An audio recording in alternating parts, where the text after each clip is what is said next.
মাননীয় প্রধানমন্ত্রী আপনার দলের নেতাদেরকে বলেন ঘরে ঘরে গিয়ে মোমবাতি উপহার দেওয়ার জন্য। লোডশেডিং গুলো আপনারা একটু বেছে বেছে বিএনপির লোকদেরকে দেন, অথবা যাদেরকে ফ্যামিলি কার্ড দিয়েছেন তাদের বাড়িতে লোডশেডিং দেন, অন্যদেরকে দিয়েন না। চাঁদা টাদা কিছু নেন, ঠিক আছে, সেগুলোর একটু অংশ যদি জনগণের খাতেও ব্যয় করেন তাহলে তো অন্তত মানুষ কিছুটা হলেও সাশ্রয় পায়, কিছুটা হলেও মানুষ বুঝবে যে আপনারা মানুষের প্রতি সহানুভূতিশীল। এই যে সরকার বলছে যে আপনাদের কি পরামর্শ আছে দেন, আমার কাছে মনে হচ্ছে এটাও একটা কথার কথা, এটা কোনো আন্তরিক কথা না। আমরা তাই দাবি করছি যে আপনি সকল স্টেক হোল্ডারদেরকে নিয়ে, সবাইকে নিয়ে বসেন। আমরা কিন্তু জ্বালানি সংকট, বিদ্যুৎ সংকট আরো ভয়াবহ আকার ধারণ করবে। আমরা আশঙ্কা করছি বিরোধী দলের কোন আন্দোলনের দরকার হবে না। জনদুর্ভোগ যদি দীর্ঘায়িত হতে থাকে তাহলে রাজপথে সাধারণ মানুষ নেমে আসবে, এবং সাধারণ মানুষ যদি নেমে আসে তখন কিন্তু পরিস্থিতি মোকাবেলা করার অবস্থা কারোই সেই সক্ষমতা থাকবে না।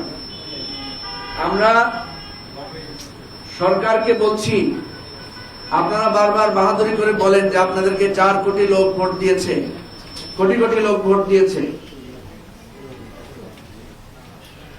তো লোডশেডিং গুলো আপনারা একটু বেছে বেছে বিএনপির লোকদেরকে দেন, অথবা যাদেরকে ফ্যামিলি কার্ড দিয়েছেন তাদের বাড়িতে লোডশেডিং দেন, অন্যদেরকে দিয়েন না। তাহলে তো কিছুটা সাশ্রয় হয়। লোডশেডিং এ গ্যাসের সংকটে যে সমস্ত বাড়ি ঘরে হাহাকার চলছে, মাননীয় প্রধানমন্ত্রী আপনার দলের নেতাদেরকে বলেন ঘরে ঘরে গিয়ে মোমবাতি উপহার দেওয়ার জন্য। তাও তো একটা মানুষ বুঝে যে আপনারা তাদের প্রতি সহকর্মী।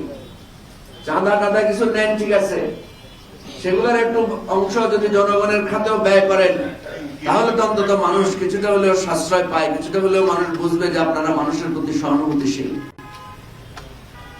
আমরা মনে করছি আপনি যে কষ্ট করে খাল খনন করেছেন, আপনি যে কষ্ট করে বাংলাদেশ ব্যাংক থেকে ঋণ করে ফ্যামিলি কার্ড, কৃষক কার্ড দিচ্ছেন, এগুলোর প্রভাব সমাজে পড়বে না। কারণ যে ইমাম সাহেবকে 2,500 টাকা দিয়েছেন, সেই ইমাম সাহেব যখন নামাজ পড়াতে দাঁড়ান তখন যখন কারেন্ট চলে যায় এবং এরপর যখন মোনাজাত করেন, মোনাজাতে নিশ্চয়ই 2,500 টাকার কথা না বলে 2,500 মন বদদোয়া আপনাদের মন থেকে আসে। সুতরাং আমি বলছি না যে কৃষক কার্ড বন্ধ করেন, ফ্যামিলি কার্ড বন্ধ করেন, আমি সেটা বলবো না। আমি বলবো যাদের হাতে কৃষক কার্ড দিয়েছেন, ফ্যামিলি কার্ড দিয়েছেন, তাদের ঘরে বিদ্যুৎ এবং গ্যাসটাও দেওয়ার জন্য চেষ্টা করেন, না হলে অন্তত তাদের প্রতি সহকর্মিতা জানান। আমরা অত্যন্ত বিনয়ের সাথে বলতে চাই যে অনেক আশা নিয়ে আমাদের এই পরিবর্তন, সেই পরিবর্তন আমরা আপনাদের কাছ থেকে চাই। আমরা দেখতে পাচ্ছি বিদ্যুৎ এবং গ্যাসের ক্ষেত্রে অতীতে যে মাফিয়া চক্র ছিল, সেই মাফিয়া চক্রের সাথে সিনিয়র লেভেলে নেগোসিয়েশন হচ্ছে। কারা কারা দেশে আসতে চায় তাদেরকে বিভিন্ন রকমের বিনিময়ের ভিত্তিতে দেশে ফিরিয়ে আনার আলাপ আলোচনা চলছে। যারা বড় বড় ব্যবসায়ী ছিল, বাংলাদেশ থেকে টাকা লোপাট করেছে, তাদেরকে যদি ভালো শর্তে দেশে ফিরিয়ে আনেন অসুবিধা নাই, কিন্তু বিনিময়ে যেভাবে 100 কোটি 1000 কোটি টাকার বিনিময়ে দেশে ফিরিয়ে আনার চেষ্টা করছেন, সেটা আপনাদের জন্য বুমেরাং হবে।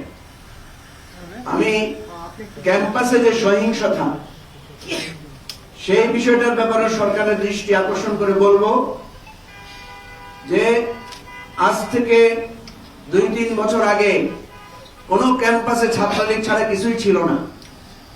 বিএনপি ছাত্রদল, জামাতের ছাত্র শিবির, কমিউনিস্ট পার্টির ছাত্র ইউনিয়ন, সমাজতান্ত্রিক ছাত্র ফ্রন্ট, ইসলামী ছাত্র আন্দোলন, ছাত্র পক্ষ, যত দল বলি, কোন দলের অস্তিত্ব কোন ক্যাম্পাসে ছিল না।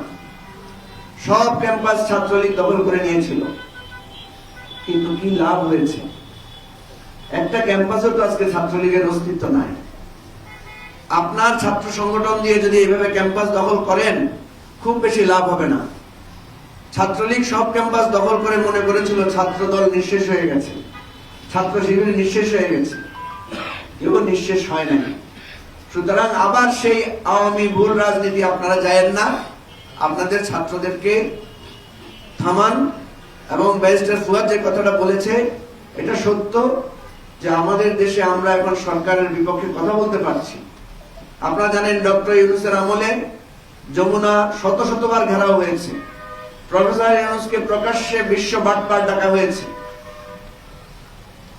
আজকেও টেলিভিশন সব জায়গায় আমরা সরকারের সমালোচনা করতে পারছি, তারেক রহমানের বিরুদ্ধে মিছিল করতে পারছি। এই গণতান্ত্রিক এবং বাক স্বাধীনতা ফিরে এসেছে, এটা বিরাট অর্জন আমাদের জুলাইয়ের। সুতরাং সব অর্জন সফল হবে যদি আমরা মানুষকে শান্তি এবং মানুষকে আমরা যদি ন্যায্যতা দিতে পারি।